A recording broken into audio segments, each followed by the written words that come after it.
So hey guys, welcome to my new mini vlog. তো দেখো, আজকে আমি আর বোন যাচ্ছি বোনের একটা বান্ধবীর বাড়িতে পিকনিক করতে। তো গাইস, ওদের বাড়িতে হচ্ছে ফ্যামিলি পিকনিক। তো আমাদের দুই বোনকে যেতে বলেছিল, তো সেই কারণেই আমরা বাড়ি থেকে দেখো রেডি সেডি হয়ে একেবারে বেরিয়ে পড়েছি। আর গাইস, আমরা কিন্তু একেবারেই বাড়ি থেকে বেরিয়েছিলাম, কারণ সেদিন শান্তিপুরে আসছিল ফকিরা, তো সেই জন্য একেবারে সেজেগুজে রেডি হয়ে বেরিয়ে গেছিলাম। আর গাইস, এদিকে আমাদের বাড়িতে কাপড়ের কাজ করে যেতে যেতে অনেকটাই লেট হয়ে গেছিল, আর সেই কারণে ওদের বাড়ি থেকে আমাদেরকে অনেকবার ফোন করছিল।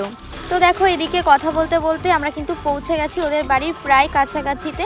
তো আর এদিকে আমি ওদের বাড়ির গলিটাও দেখিয়ে দিচ্ছি। আর গাইস, সেদিন আমরা একটু সাইকেলে যাচ্ছিলাম বলে আমাদের একটু বেশি লেট হয়ে গেছিলো। তো তারপর দেখো, কথা বলতে বলতে কিন্তু পৌঁছে যায় ওদের বাড়িতে।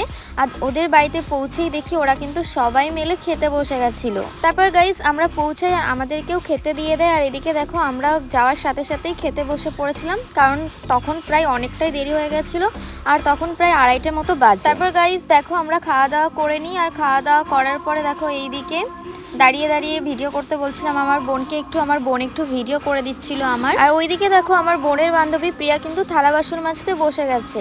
আর আমরা কোনো কাজ করছি না, কারণ আমরা ছিলাম ওদের বাড়ির অতিথি, তাই আমাদেরকে দিয়ে কোনো কাজ করতে ওরা দেয়নি। আর তারপরে দেখো, প্রিয়ার বোন শুটু কি সুন্দর করে ছাদটা পরিষ্কার করছিল।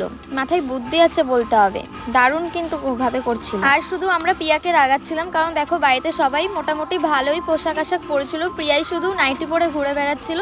তো পিউ ওকে বলছিল, কি রে তুই নাইটি পরে আছিস কেন? আর তারপর এদিকটাতে আমি আর বোন এসে একটু ভিডিও করে নিই আর কিছু ফটো টটো তুলে নিই। আর পিয়াদের বাড়ির পাশে না, এই ছাদটা থেকে একটা পুকুর দেখা যায়। তো ওই ছাদটা থেকে ওটা দেখতে না ভীষণ সুন্দর লাগছিল। তো গাইস, সেটাই আমরা দেখছিলাম আর ভিডিও করে নিচ্ছিলাম। আর সেই সময় প্রিয়া আমাদের কাছে আসে, আর প্রিয়াকে বলছিলাম একটু হাই করে দে। আর ও কথা বলতে বলতে না হঠাৎ দেখি ছাদের থেকে পড়ে যাচ্ছিল।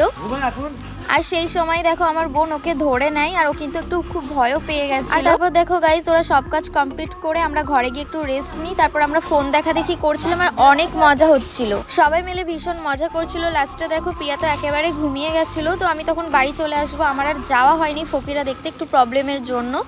আর তখন আমি ওকে ডাকছিলাম, আমার ঘুমের ঘরেই বলছিল যে চলে যাও চলে যাও। তো গাইস, তারপর ওকে আর ডাকিনি, আমি আমার বোনকে বললাম একটু এগিয়ে দিতে, ওই আমাকে এগিয়ে দিয়ে যায়।